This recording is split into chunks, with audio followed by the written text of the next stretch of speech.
part well, where I told you to figure out what you wanted and why, or you didn't get your whole team bought in on it.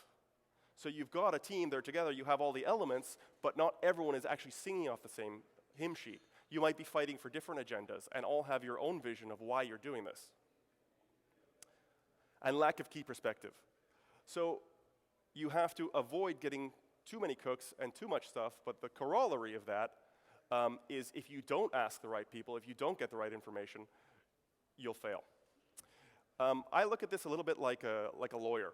A lawyer never asks a question that he doesn't know the answer to.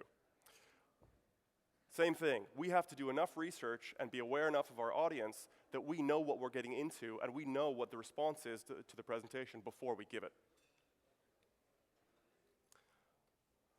Planning and equipment. So we figured out what we want to do. We figured out who our audience is.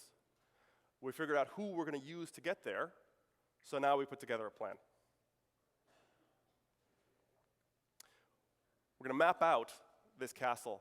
What rooms are we going to traverse when we get there? What challenges are we going to face? What dragons are we going to slay?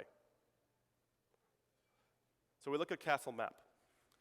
So in the highest tower of the castle, we have the E-team, the executives. And then most organizations will break down into the make and sell arms of the company. You've got the people who make the stuff and the people who sell the stuff.